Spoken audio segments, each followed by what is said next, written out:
Well, so much for the streak, I guess. Anyway, it's Saddest Nights Out, episode 482, Monday, 3rd of March, link in bio to find me.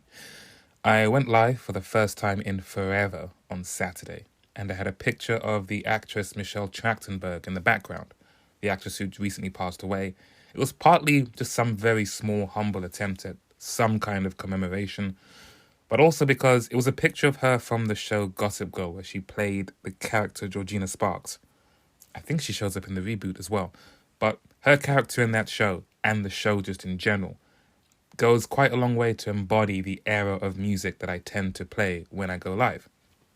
And then I went live again on Sunday, and that time I had a picture of the pool house from the show The OC in the background. And I had more than a few people join the live just to ask, wait, is that the house from The OC? And honestly, with that alone, mission accomplished. Just trying to see what kind of nostalgia I can elicit. If you didn't immediately recognize the music, you might recognize the picture and then stick around for the general atmosphere. And a few other people remarked on how the OC and playing songs by The Strokes and The Killers felt like a good fit, which is what I was going for. Just forever trying to find ways to attract people who might be on the same wavelength as me when it comes to nostalgia for the 2000s. Now, on Pluto TV, which is a free TV streaming service, I'm not sponsored by them, no sponsorships here. They have a channel that just shows episodes of 80s action TV shows, like The A-Team and Miami Vice. And I remember, I never watched Miami Vice when it was on, but I am aware that there's a very classic scene in the pilot episode of the two police officers in Miami just driving at night while the song In the Air Tonight by Phil Collins plays in its entirety. And it's very much regarded as a landmark moment in television. In fact, that show, apparently they would spend like $10,000 on securing rights to play full-length songs on episodes. No one else was moving like they were. And it really left an impact.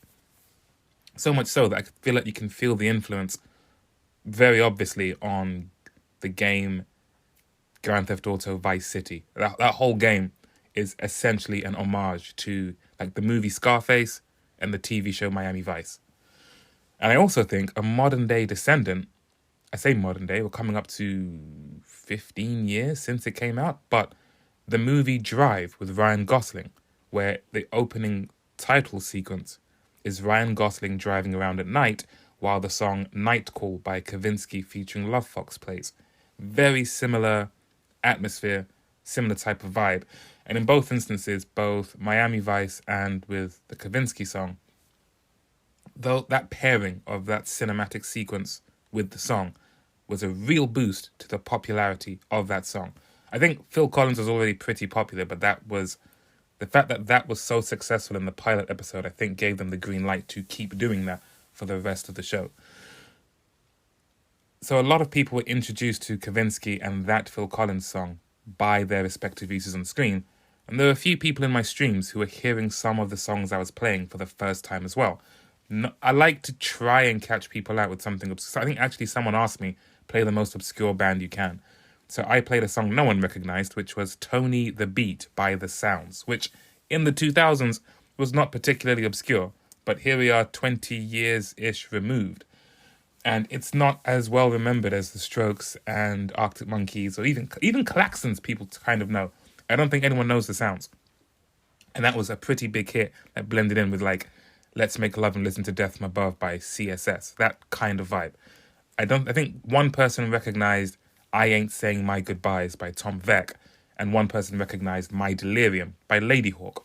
And some folks, I think I've said this before, were introduced to the band Interpol by my live streams. There's someone else who goes live, I think his name is Tony, funnily enough, who is a very big fan of The Strokes and plays their songs on guitar when he goes live. He'll have like a whole set list of songs by The Strokes that he's going to play, and he's amazing at it. And I think I am maybe that, but for Interpol on bass, kind of. Although it's really only the first 3 albums, really the first 2. And like 1 or 2 songs from the albums after that.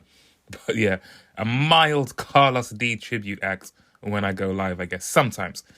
But hopefully these introductions to songs that people haven't, songs I take for granted that I know very well, and just kind of assume everyone knows them or should know them. Hopefully these introductions might pique the curiosity of the audience and invite them to go down the rabbit hole of seeking out more music like that. Hopefully some of them go on to learn the bass guitar and join bands. And I really should get around to making that public playlist. But I want it to be somewhat collaborative or to grow with each live stream. The loose idea I have is something like I'll do a live stream, play a bunch of songs, and then say you can find the playlist of the songs I played, link in bio, and then with each subsequent live stream, I'll add more songs to it. Something like that, just so you can see it growing and more people can get into it, etc. I don't know. It's still a work in progress. I also had the random idea that BBC One should have... I know BBC 4, the TV channel here in the UK, will show episodes of Top of the Pops, which is like, I don't know, American Bandstand. Basically, it's a music TV show where it would do the charts and artists would perform their songs and you'd see where that song was on the chart, etc. That show ended, I think, in like 2010, maybe? But BBC 4 will show episodes from the 70s and the 80s and the 90s week after week, as if you were watching it in real time back then. And I'm thinking maybe they should have like an hour of showing music videos as well. Just something to introduce an unsuspecting audience to a piece of art that might really move them in a way they didn't see coming. Because I think that's what's becoming increasingly extinct. As things get more algorithmic, it's more about serving you more of the same, more of what you already like, and thus everyone's music taste gets incredibly small and predictable and boring. But it's when you can kind of cross paths with something you never expected to encounter, that you might never have encountered if it wasn't for this interaction. If I can introduce someone to Tom Veck, and then they go and check out his debut album, and then they decide to start making music like that, and who knows where that path could lead. It would be very cool if I could lead some kind of, I don't know, I was going to say lead some kind of resurgence and interest, but I think that's already been led by Brat and Dime Square, etc., etc. Anyway, when I go live, I used to have just a black screen with writing. Now I have a picture. So I've done the actress from Gossip Girl, Michelle Trachtenberg. I did the pool house from the OC, and I'm trying to think of more pictures that evoke that era. So if you're just scrolling through, you might not stick around long enough to hear the music, but you might see the picture and think, oh, what's that? Other ideas, someone mentioned the classic iPod adverts with people dancing in coloured silhouettes. I remembered the one for Gorillaz, Feel Good Inc., and the Coldplay one, Viva La Vida, and I think U2 had one for Vertigo. And apparently that visual style is called Frutiger Metro. So there's a fun fact for you. So I was thinking I could have a picture from one of those adverts, or like the cast of Skins, the cast of The OC, the cast of Gossip Girl. Gilmore Girls and One Tree Hill and Scrubs are other shows that happened in that time, but they just wouldn't fit. It wouldn't work in the same way. And I just thought of another one, actually.